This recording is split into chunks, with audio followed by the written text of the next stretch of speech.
Hi,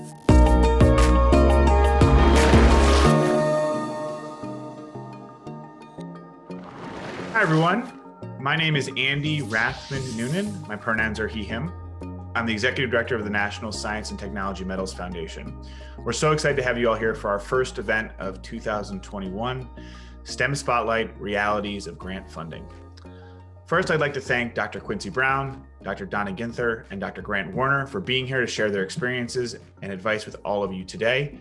And a special thanks to Ms. Robin Donovan, who will be leading the discussion. And finally, I'd like to thank you all, the students from Rutgers University and the University of Texas Arlington, for participating in the conversation. It is our mission to build diverse and inclusive STEM communities that are equitable and truly representative of our society. So where do we start? Well, it's in classrooms and webinars just like this one, highlighting voices that are often left out of the conversation and creating spaces where students like yourselves can both learn from and relate to experts who share our goals for the future of STEM. What we hope to show through this conversation and all of our programming is that there isn't one way to build a STEM career, and there certainly isn't just one perfect path to success. But there are, at every turn, incredible role models and mentors that you can look to for advice and inspiration. We hope that tonight's conversation with Dr. Brown, Dr. Ginther, and Dr. Warner serves as one such reflection point for you along your way. We invite you to join in the conversation, and in doing so, help us create an inclusive and safe space for all. When using the chat or asking questions, please take a moment to reflect on how your language may be perceived by others here. Thank you for your contributions and for helping us create a respectful environment where everyone feels welcome to listen, share, and enjoy. The moderated interview portion of the event will be recorded and published publicly on nationalmedals.org. You'll see in the corner of your screen a recording symbol while the event is being recorded. However, the Q&A portion of the event will not be recorded. That conversation is off the record, as we want to create space for an even more candid conversation about the realities of grant funding. The Q&A portion of the event will not be made public in any way, either by the NSTMF, the panelists, or the audience. One final note before we get started: if you have technical issues, please text LC Charity and they'll help you troubleshoot. They're going to drop their phone number in the chat right now, and their contact information was also listed in the event email you received earlier today. Now I'll turn it over to Ms. Donovan to kick off the discussion. Hi, and welcome to the National Science and Technology Medals Foundation STEM Spotlight Series, where we are meeting the top minds in STEM to learn more about their path to success. I'm Robin Donovan, a science journalist. Talking with me today are three grant experts, and I'd like to start simply by introducing them. Quincy Brown, PhD, is the Director of Systems Change at AnitaB.org, an organization focused on intersectional gender and pay parity. She is also a co-founder of blackcomputer.org. That's, if you're trying to type in the URL, blackcomputeher.org, a nonprofit that provides education and support to Black women and girls in computing and tech.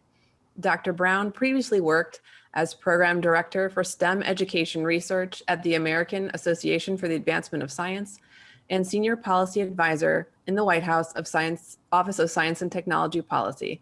Thanks so much for joining us today, Quincy. Our next speaker, Grant M. Warner, PhD, is the Director of Innovation for the College of Engineering and Architecture at Howard University. Through this role, he deploys campus-wide programming and innovation for students, faculty, and postdocs. Dr. Warner is also the co-founder of ConnectYard, a social analytics platform integrated into learning management systems and e-learning platforms.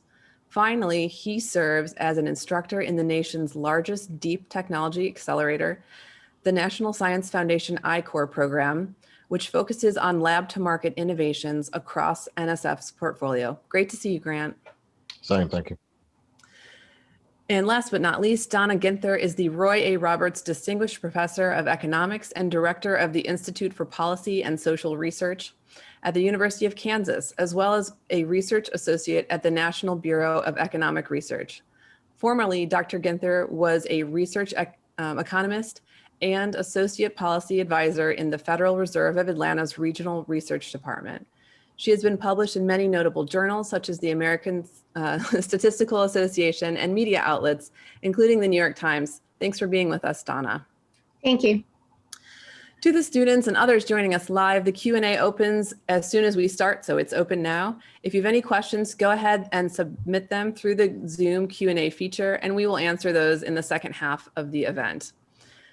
So let's jump right in. We know that completing a dissertation isn't all you need to do to prepare for a faculty position. Say that you have an idea, you want it funded, and you need some grant funding. What do you do? Maybe we'll start with you, Quincy. I think that the first thing to do is to figure out who you will approach for funding. As a computer scientist, most of our computer science funding comes from the National Science Foundation, NSF. This is in the federal space, but there are other funding agencies. And so understanding, which agency from the federal perspective, or even at the local, state government, or from grants and from foundations, like who you're going to approach to get your idea funded is step one. And then making contact with, typically they're called program officers. So making contact with the program officers or the program directors would be the next step to understand, once you know the kind of at a meta level, which agency or which entity you'll approach, then where in that structure or in that organization do you start would be the main things I would suggest. Grant, did you want to add anything to that?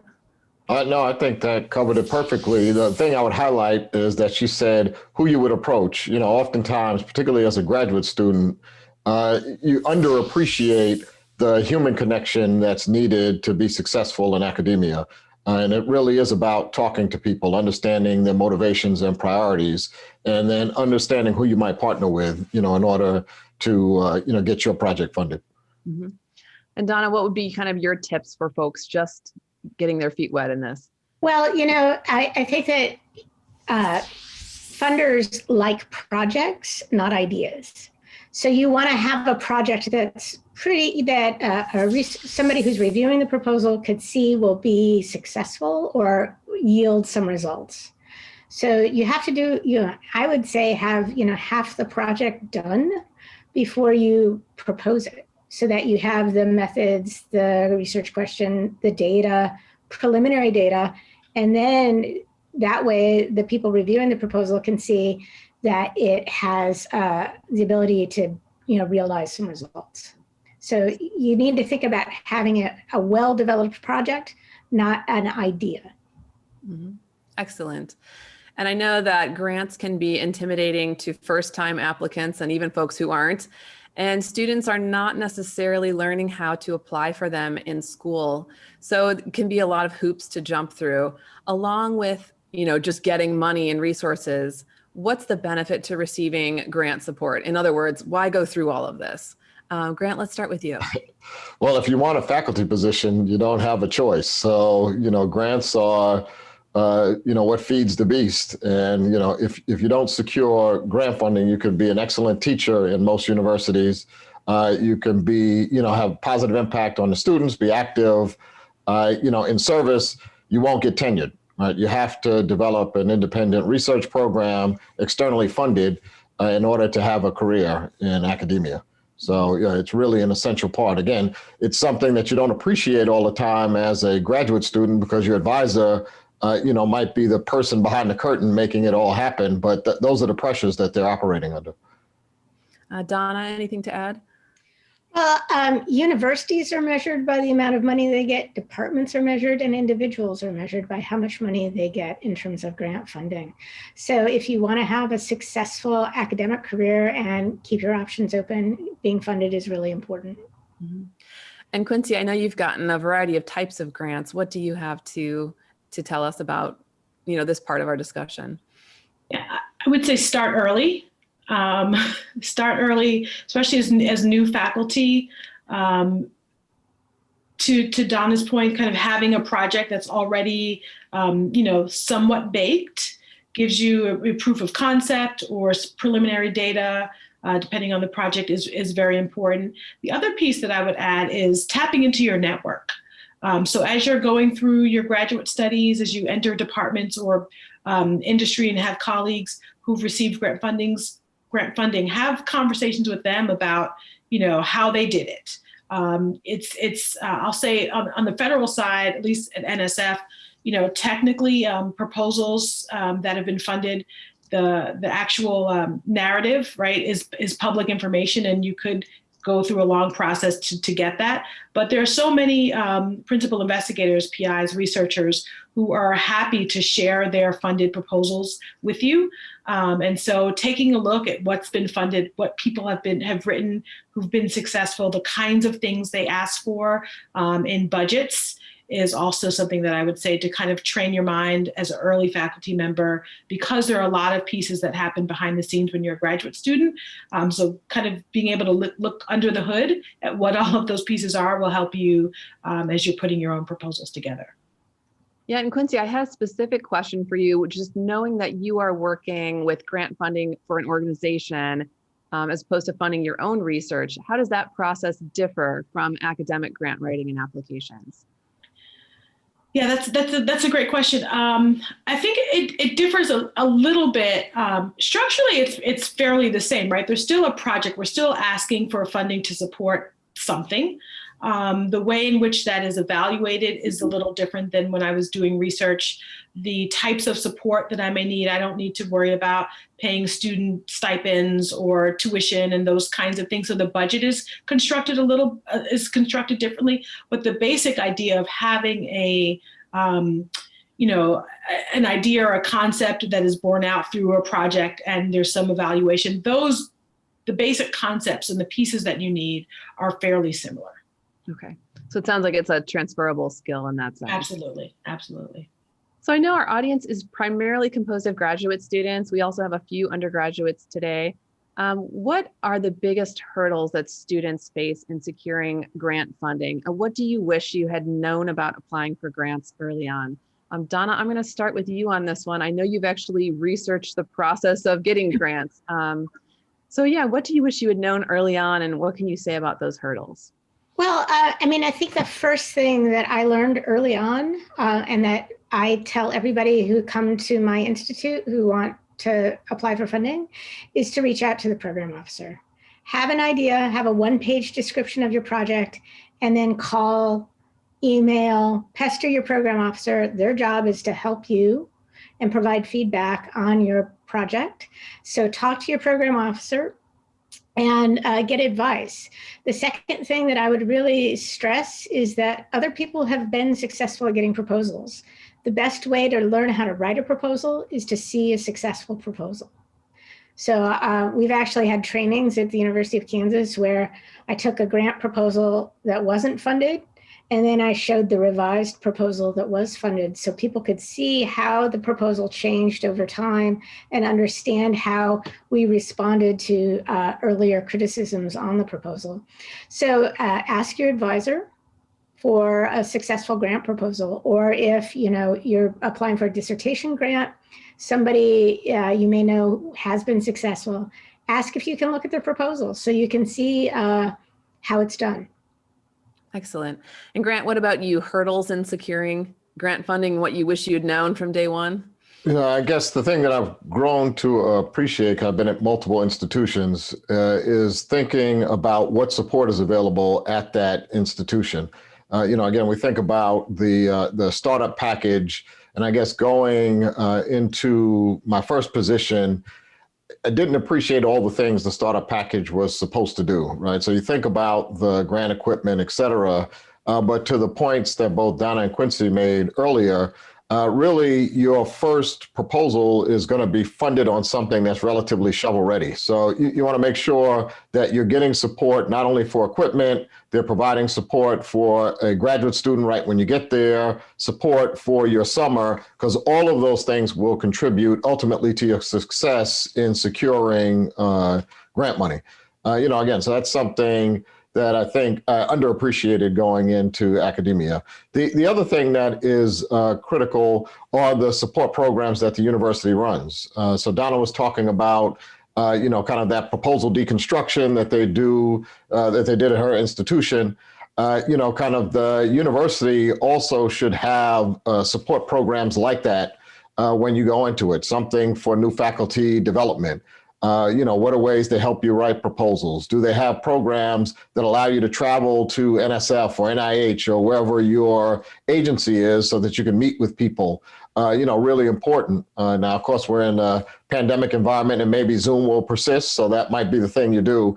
but it was really important early on to be able to get FaceTime with program managers. And then the last thing I think that's important, again, when it comes to shovel-ready projects, so to speak, is pairing you with a mentor, right? Someone who might be in a similar area of research to you that could help you in the process, both in that they have executed successful programs so you can see their example, and they have ongoing programs that you can contribute to, right? These are things that ultimately help you build up the track record that will help you win awards. Okay, Quincy, anything to add there? Perhaps something about finding mentors? No, I think they covered it, but regarding finding mentors, I think that's a great role for your advisor, right? So that's a place where your advisor can be supportive from your research community broadly, as you go right now to conferences, different events, and meet researchers in your community. Keeping those connections and maintaining that network as your career progresses is going to be important. Making sure that people know your work and know who you are is invaluable for all the reasons that were stated. Great. So some great advice there. Let's talk specifically about applying for grant funding as a person of color or as a person seeking funding for research that centers issues facing marginalized communities. Grant, what's that really like? Yeah, so I think I've been fortunate in the recent years that the programs I apply to have program managers who are sensitive to this. I think, again, you underappreciate how much of this is a human game. So certainly there will be review panels and they will evaluate the proposals, but somebody chooses the review panel. Somebody informs the instruction to the review panels. So, finding the program managers that are aligned with the things you're trying to accomplish is really, really critical. So the I-Corps program, where I've spent a lot of time over the last few years, has had a really focused initiative around increasing participation by people of color in it. And because of that, we've received a number of awards in that area.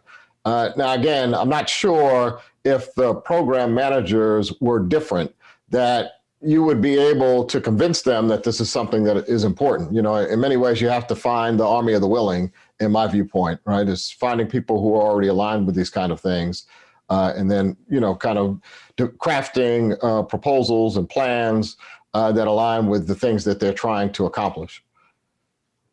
Thank you. Quincy, what's your experience been? It's been similar. I'll say that I know, having been a professor, it wasn't that there was anything different I needed to do in the grant writing itself, per se, as much as being aware of the differences in my environment. So being at a smaller institution that did not have all of the resources, it was much more time consuming personally for me to actually, put the proposal together, right? And so really understanding all of the pieces of what makes a proposal, I don't want to say good, but good in that sense, is important, because I had to put my own budgets together. I had to, do my own IRB. I had to, and this is all in addition to actually writing the text of the narrative.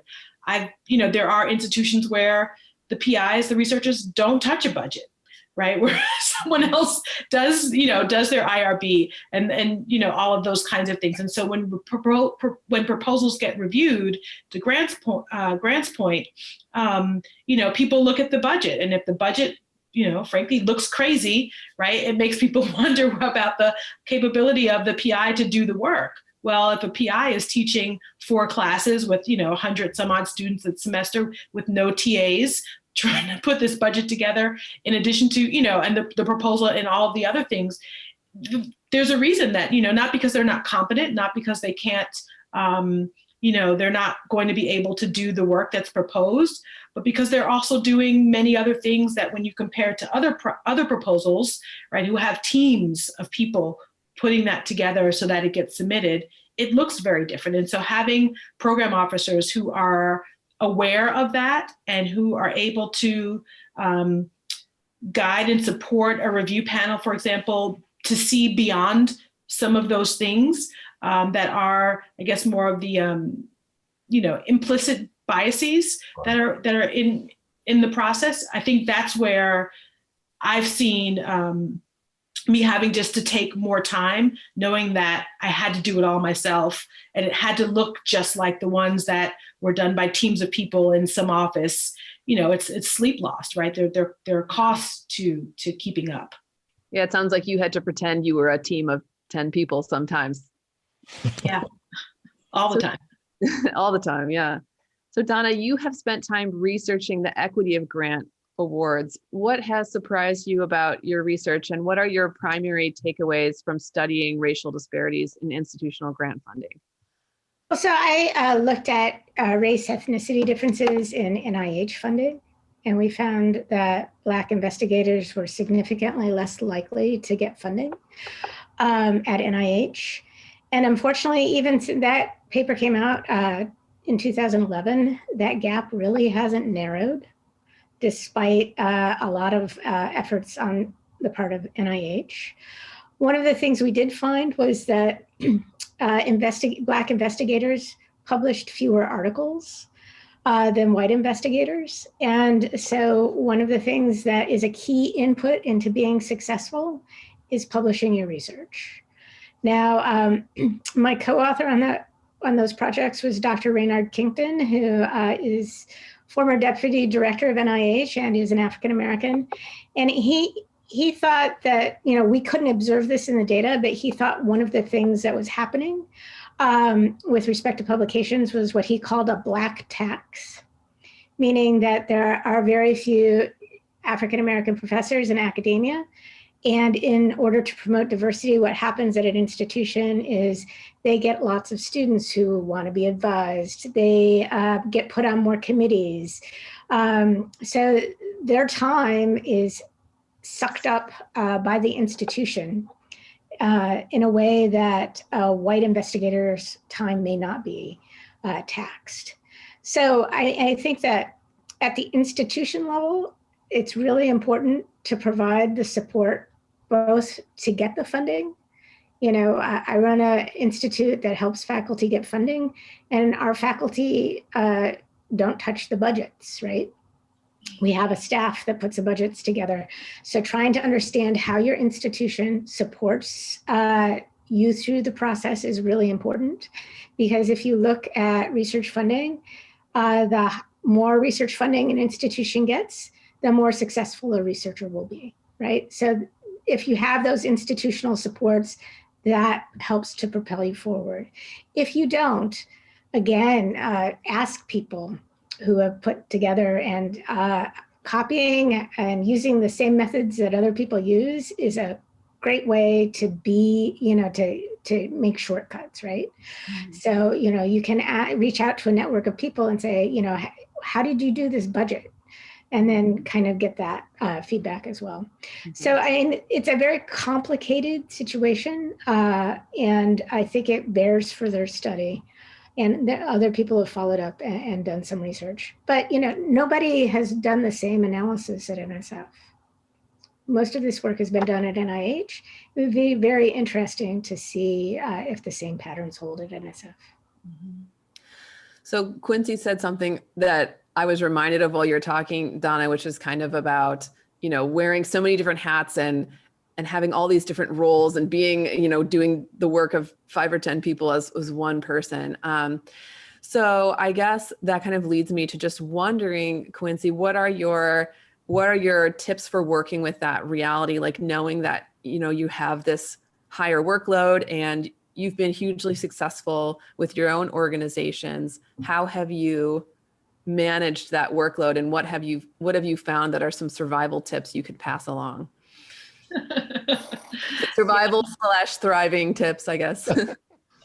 I don't know that it's healthy or wise. I'm not the best with time management, but I tend to, be clear about kind of what the cadence is for proposals, right? So being aware of deadlines, despite the best of intentions, try to get started early, but often end up working right up until the deadline. But just figuring out the rhythm of, between doing the work, trying to get more funding, is really important. And I would say doing work that you care about, right? So, I mean, this is not it's not always easy. It's not always been easy. I don't expect it to get easier necessarily, but it's work that I really believe in. And so the times when I'm over it, frankly, just ready to walk away, I think about why I'm doing it in the first place. And so I think that's really an important part of this, is doing work that you believe in, that you care about, because it helps during those moments. At least it's helped me during those moments where I'm just ready to like throw it all in and just say, forget it. And also I'd say with everything that's been going on this past year, is also realizing that, you can't do it all. There have been proposals that I wanted to write, all these ideas that are in my head, projects that I would love to do that I just had to realize, I just can't, right? And becoming okay with leaving some things on the table. That's so interesting. Grant, I wanted to ask you as well. You've been very successful in getting grants for your startup as well as your academic work. Can you talk to us about working through some of these greater demands that are placed on you, and even in like institutional prejudice? How have you been successful, and what tips would you give to students? That's a good question. I think I'll piggyback on some of what Quincy said about really, following your passions. So that part is really important. So very early on in my career, someone told me, really what you want to do is think about an institution where you can get tenure. And, again, it seems relatively straightforward that that's what you want to do. But you don't often think about that institution's culture, right? The things that they value. I was at an institution and they would, point to examples like, well, if you win the teaching award, you can pretty much hang up tenure, right? Because that's not, the track record has been these type of faculty don't get tenure. So there are the nuances that happen at different institutions that you should be aware of, right? So you want to think about a place, again, that's consistent with the things that you're trying to achieve. But once you get tenure, and the reason why it's so important, once you get tenure, now you have freedom to pursue the things that you're passionate about. Now, certainly, in order to be promoted, you still have to be successful. Your pride will still drive you to do all of the things that are demanded of you. But now you get to choose what it is that you do. And so that's been part of it. The other part of it, though, is kind of recognizing that you can't be an island, right? So for projects to be successful, you have to really think about who can you partner with to help drive this to success. So I've been very fortunate at Howard to find really good partners on a number of projects. So that has allowed those projects to be successful. For my startup, I'm thankful I met someone in undergrad who we were able to partner multiple times, on different companies. But through working with him, he's taught me to value partnerships. There are meetings that we would have that I'd be like, oh, this is just a total waste of time. And you'd spend an hour and there'd be a 15-minute nugget in there that allows you to advance to the next thing. So I really, want to underscore, again, this kind of human connection that we lose oftentimes in STEM that contributes to success. And one last thing I'll add. So one of the projects that we had funded at Howard was looking at performance and retention of, kind of freshman and sophomore STEM students. And one of the things that you find is behaviorally, kind of black incoming STEM students behave different than Asian students, right? This is something that research has exposed, where the Asian students tend to study together, Black students tend to study alone. And, kind of, again, thinking about the ways that we're intentional about making linkages, sharing resources, figuring out how we can leverage each other's success to be better, I think is a strategy that you have to take forward with you in your career. Thank you for sharing that.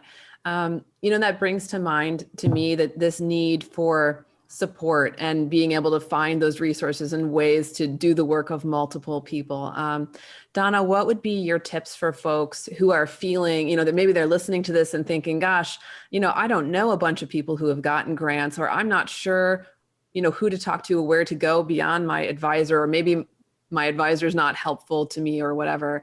What would your tips be to folks who need to find more support? Well, so networking is really important and not taught in academic careers. And I'm not a good person about small talk, but I've learned how to network in an academic setting. And you just take advantage of the fact that everybody likes to talk about themselves. And so you go up to that person that you want to meet and whose research you're interested in, and you go, "Hi, I read your paper. What are you working on now?" And you just sit back and listen. And that person is going to come away thinking you're the brightest young scholar they met at the conference because you talked to them and asked about them. So this is a very easy way to sort of break the ice professionally, to get people to talk about themselves. And then as that conversation moves on, you can ask, well, I had this, based on what you said on your paper or what you're saying, what about this? Have you thought about this? Sort of like trying to use your ideas about your research and their research to come up with, have a conversation. It's really critically important to do that kind of outreach. There was a question that I answered in the Q&A about, trying to make connections. And, in this virtual world we're now in all these virtual conferences. Some of these conferences have like virtual happy hours. Those are places where you can talk to people. If they don't have a virtual happy hour, putting a question in the Q&A, that gives you a connection. And you could, I was at a conference, somebody asked me a question. I said, follow up with email. And it was about grants, actually. We were talking at the American Economic Association, and she was asking about grants. I said, follow up with an email. She did. I then, connected her with other people in my network to let her know that there were people who were in her same situation and could give her advice about how to get grants as an economist at an academic medical center. So really sort of asking questions and participating in these virtual conferences as much as possible, I think right now during COVID is the best that you can do. And if you have, we have virtual seminar series. We don't have speakers coming to campus, but if somebody's giving a seminar, you might have an opportunity to have 10, 15 minutes to talk to them about their research, right? So take every opportunity you can get to talk to people who are doing research in the area that you care about. And finally, I want to circle back around to what Grant and Quincy said about being passionate about your work. I mean, that's the first thing I tell my graduate students. Don't do what everybody else is doing. Do something you care about. Do something that you're passionate about. And eventually you will become the expert in that field because you care about it more than anybody else.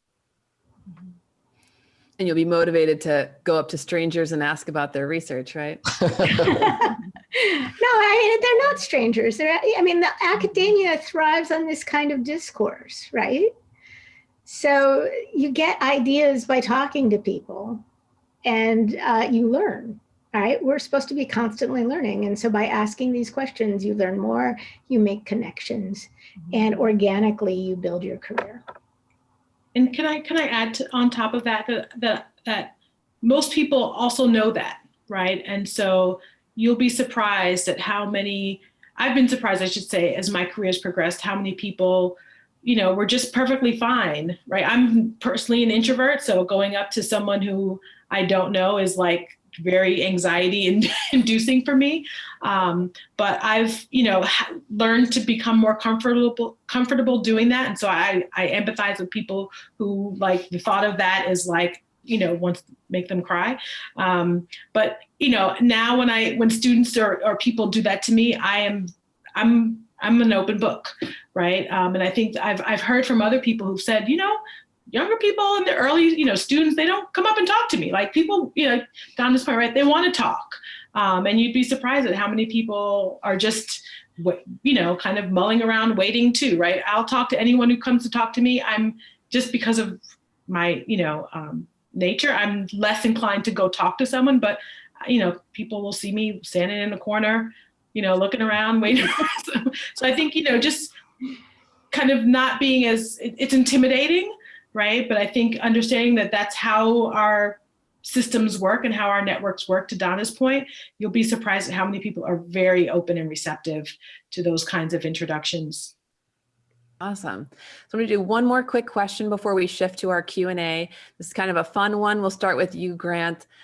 Just wondering what you are reading, watching, and listening to right now, STEM related or not. Okay, so yeah, not STEM related. So what I'm finishing reading is the half has never been told. So it talks about slavery, and we tend to think of it as kind of pre-modern economic relationship, but it lays the groundwork. It describes how slavery laid the groundwork for our modern capitalist system. So really fascinating. Thanks. Quincy, what about you? Hoping I didn't have to go after Grant. Nothing that deep. Let's see. I've been binging a lot of TV. So I just finished Lupin. I don't have a French accent. I can't pronounce it in French, but Lupin on Netflix. And also I just finished Bridgerton. So I've been binging things that don't require me to think too deeply. Though Lupin is really good. I mean, it does require you to think a bit. I started that too, so. Awesome. Donna, what about you? Well, we've been watching The Expanse. We like sci-fi. And also I've been reading the Outlander series, which is just romance novels. we watched it. Yeah, something that doesn't have to do with diseases or COVID or economics. I admire Grant for reading that heavy lift on the economic system of slavery. Yeah, Grant, you definitely win for the recommendation there. So thank you so much for joining me today. I'm Robin Donovan, and this has been the National Science and Technology Medals Foundation STEM Spotlight Series.